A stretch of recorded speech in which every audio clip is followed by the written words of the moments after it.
नमस्कार मंडळी, श्री स्वामी समर्थ सगळ्यांना आणि वटपौर्णिमेच्या सगळ्यांना हार्दिक शुभेच्छा. तर इथं कामं वगैरे आवरून, रानातली कामं कोणाची होती, कोणाची घरातली कामं होती, तर सगळं कामं आवरून महिलांचा उत्साह बघा किती आहे आपल्या नवऱ्याला आयुष्य मागण्यासाठी.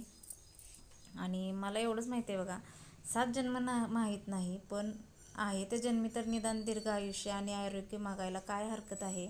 आणि वडाच्या झाडाला खूप आयुष्य असतं असं म्हणतात, म्हणून बायका वडाला सांगायला जातात की तुझ्या एवढं आयुष्य माझ्या नवऱ्याला मिळू दे, असं सांगायला त्या जात असतात.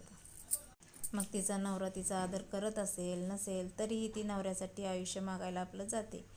आणि खरं सांगायचं तर आपल्या भारतामध्ये जी आपली प्रथा परंपरा आहे ती तरी जपून राहील.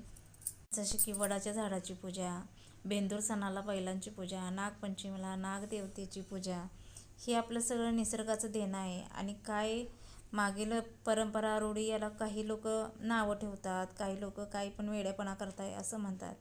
ज्यांना काय म्हणायचं आहे ते म्हणू दे, पण आम्ही आमची परंपरा रूढी असंच जपत राहू. आणि हे तुम्हाला पटतंय का? तर पटत असेल तर नक्की कमेंटमध्ये सांगा. आणि अशी परंपरा रूढी आपण असंच जपत राहूया, बरोबर आहे ना? धन्यवाद.